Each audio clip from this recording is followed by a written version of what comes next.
Hello and welcome students, Gyanjyoti coaching সেন্টারের পক্ষ থেকে তোমাদের সকলকে আরও একবার স্বাগত। আজকে আমি তোমাদের ফার্স্ট সেমিস্টারের পলিটিক্যাল সায়েন্সের অনার্স পেপার যেটা আছে তার যে সিলেবাস তোমাদেরকে প্রোভাইড করা হয়েছে সেই সিলেবাস নিয়ে কিন্তু আজকে আমি একটু বিস্তারিত আলোচনা করব। আমি এখানে পুরো তোমাদের সিলেবাসটা কিন্তু লেখার চেষ্টা করেছি। নিশ্চয়ই তোমরা ক্যামেরার উপর থেকে এতটাও ক্লিয়ার দেখতে পাবে না, কিন্তু কোনো সমস্যা নেই, আমি প্রত্যেকটা কিন্তু আলোচনা করে করে দেবো।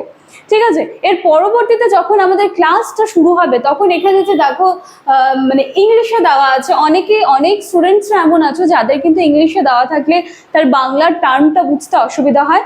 যখন ক্লাসটা স্টার্ট হবে আমি কিন্তু প্রত্যেকটার বাংলা টার্ম সুন্দর করে তোমাদেরকে আবার বুঝিয়ে দেবো। ঠিক আছে, তো চলো আজকে থেকে কিন্তু তোমাদের পলিটিক্যাল সায়েন্সের ফার্স্ট সেমিস্টার অনার্স পেপারের যেই ক্লাস বলতে পারো মোটামুটি তার সিলেবাসের মধ্যে দিয়েই আজকে কিন্তু শুরু হচ্ছে। আজকের আলোচনার বিষয়ে যাওয়ার আগে আমি একটু তোমাদের বলে নিতে চাই, তোমরা যারা এই সেমিস্টারে আমাদের জ্ঞানজ্যোতি কোচিং সেন্টারের সাথে যুক্ত হতে চাও তার জন্য তোমাদের সকলকে ওয়েলকাম, এবং আমাদের সাথে সরাসরি যুক্ত হওয়ার জন্য তোমাদেরকে এখানে কর্নারে দুটো নাম্বার দেওয়া আছে। এই দুটি নাম্বারের মধ্যে যে কোনো একটি নাম্বারে কল করে কিন্তু তোমরা অনায়াসে আমাদের সাথে যুক্ত হয়ে যেতে পারছো। আমি নাম্বার দুটি একটুখানি বলে দিচ্ছি: 6295916282, 7076398606। এই নাম্বার দুটি হলো আমাদের জ্ঞানজ্যোতি কোচিং সেন্টারের অফিসিয়াল হেল্পলাইন নাম্বার। এই দুটি নাম্বারের মধ্যে যে কোনো একটি নাম্বারে যোগাযোগ করে কিন্তু তোমরা কোর্স ফি রিলেটেড যা তোমাদের কোয়ারিজ আছে, এছাড়া আরো অনেক কোয়ারিজ তোমাদের থাকে, অবশ্যই থাকা উচিত, সমস্তটাই কিন্তু তোমরা এই দুটি নাম্বারের মধ্যে যে কোনো একটি নাম্বারে কল করে সমস্তটা জেনে নিতে পারো। ঠিক আছে, কথা না বাড়িয়ে কিন্তু আমি আজকে আমার যে আলোচনার বিষয় আছে সেটা আমি শুরু করছি। দেখো, একদম উপরে রয়েছে ফার্স্ট যেই তোমাদের বিষয়টা দেওয়া হয়েছে, যাকে ঘিরে ইউনিট 1, ইউনিট 2, ইউনিট 3 এবং ইউনিট 4 আছে, সেটা সবার প্রথমে বলেছে যে আন্ডারস্ট্যান্ডিং পলিটিক্যাল থিওরিজ। ঠিক আছে, এটা হচ্ছে তোমাদের মুদ্রা কথা, এবং এই আন্ডারস্ট্যান্ডিং পলিটিক্যাল থিওরি একে ঘিরেই কিন্তু তোমাদের ইউনিট 1, 2, 3 and 4 রয়েছে। এবার ইউনিট 1 এর মধ্যে দেখা যাচ্ছে যে A, B, C, D রয়েছে, ইউনিট 2, ইউনিট 3, ইউনিট 4, এভাবে কিন্তু আরো নানান ভাগে ভাগ করে দেওয়া হয়েছে। আচ্ছা চলো ইউনিট 1টা একটুখানি দেখি। ইউনিট 1 এ সবার প্রথমে রয়েছে ইন্ট্রোডাকশন টু পলিটিক্যাল থিওরি। ঠিক আছে, ইন্ট্রোডাকশন টু পলিটিক্যাল থিওরি। এবারে ইন্ট্রোডাকশন পলিটিক্যাল থিওরির সাথে যে ইন্ট্রোডাকশনটা আছে তার মধ্যে আমাদেরকে আর কি কি জানতে হবে সেইগুলো এবার ইউনিট 1 এর মধ্যে ABCD করে কিন্তু দেওয়া আছে।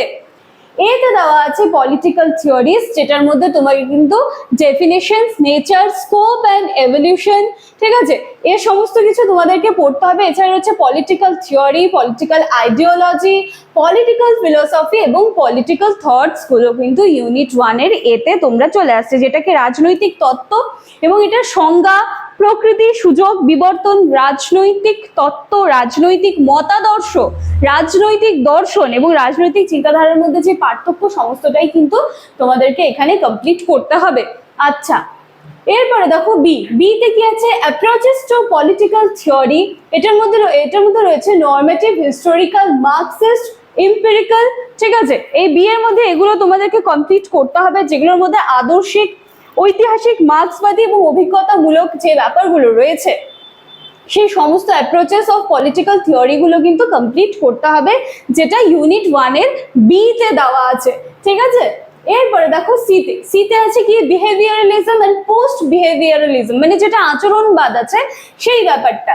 এবং সেখানে কিন্তু তোমরা দেখতে পাচ্ছ যে সিতে তোমাদের দেখো সিতে বিহেভিয়ারালিজম এন্ড পোস্ট বিহেভিয়ারালিজম দেওয়া আছে, আচরণবাদ।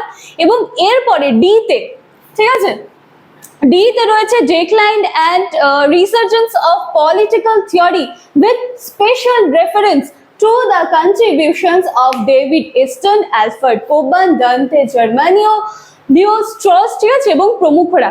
এদের সম্পর্কে মানে এনাদের সম্পর্কের যেই থিওরিজ গুলো রয়েছে সেগুলো কিন্তু তোমাদেরকে জানতে হবে, এবং আমাদের যে কন্ট্রিবিউশন গুলো রয়েছে এই সবটাই কিন্তু তোমাদেরকে জানতে হবে। ঠিক আছে, এর সাথে সাথে আমাদের ইউনিট 1টা কিন্তু শেষ হয়ে যাচ্ছে। এরপরে চলে আসলো ইউনিট 2। ইউনিট 2 এর মধ্যে কি আছে? দেখো ইউনিট 2 এ আছে স্টেট, অরিজিন অ্যান্ড নেচার। ঠিক আছে, স্টেট, অরিজিন অ্যান্ড নেচার, মানে রাজ্যের উৎপত্তি এবং প্রকৃতি, এই ব্যাপারে তোমাদেরকে কিন্তু এই জায়গাটা কভার করতে হবে। আচ্ছা, এর মধ্যেও যথারীতি এ বি সি আছে মেবি, চলো দেখি।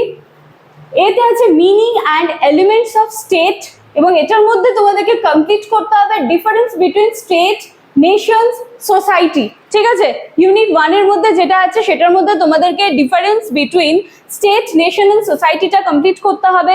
এরপরে বি তে রয়েছে থিওরিজ অফ অরিজিন, এখানটায় আছে, হ্যাঁ, theories of origin of state, এবং এটার মধ্যে হিস্টোরিক্যাল অ্যান্ড সোশ্যাল কন্ট্রাক্ট যেগুলো রয়েছে সেই সমস্তটা কভার করতে হবে।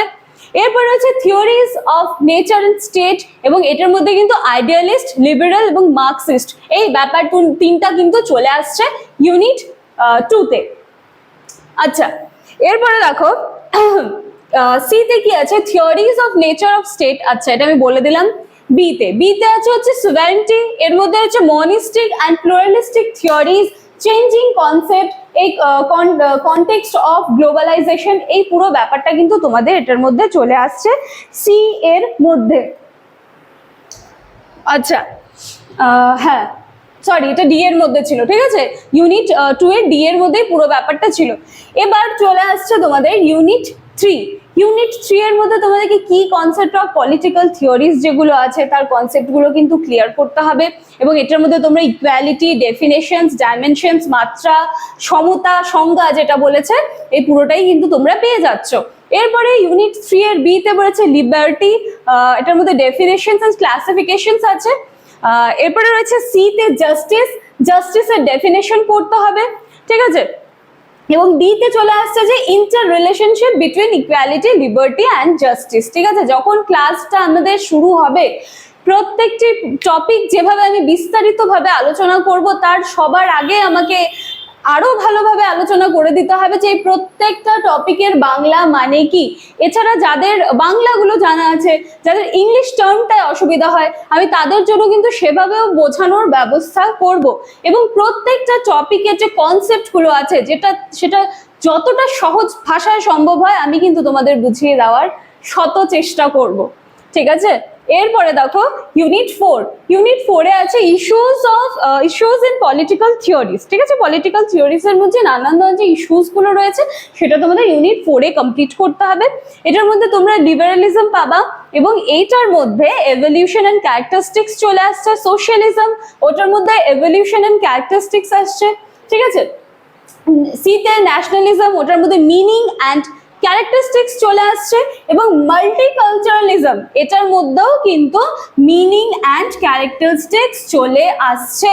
এবং এর সাথে সাথেই কিন্তু তোমাদের যে সিলেবাসটা প্রোভাইড করা হয়েছিল সেটা কিন্তু আমি এখানে লিখে একটু আলোচনা করে দেওয়ার চেষ্টা করেছি। ভিডিওটা খুব ভালোভাবে আস্তে ধীরে শুনবে, আশা করি সিলেবাস রিলেটেড কোনো কনফিউশন আর থাকবে না। তো চলো, দেখা হচ্ছে একেবারে কিন্তু টপিক নিয়ে নেক্সট দিনের ক্লাসে। আর আমি ভিডিওটা শেষ করার আগে বা ক্লাসটা শেষ হওয়ার আগে আমি একটু তোমাদের বলে নিতে চাই, তোমরা যারা আমাদের জ্ঞানজ্যোতি কোচিং সেন্টারের সাথে যুক্ত হতে চাইছো তোমরা কিন্তু অনায়াসেই আমাদের সাথে যুক্ত হয়ে যেতে পারে এই কর্নারে দেওয়া দুটি নাম্বারের সাথে যোগাযোগ করে। এবং আজকের ভিডিওটি যদি ভালো লাগে তাহলে তোমাদের লাইক, কমেন্ট, শেয়ার, সাবস্ক্রাইবের আশায় থাকবো। দেখা হচ্ছে একেবারে প্রথম দিনের প্রথম টপিক নিয়ে নেক্সট দিনের ক্লাসে। Thank you.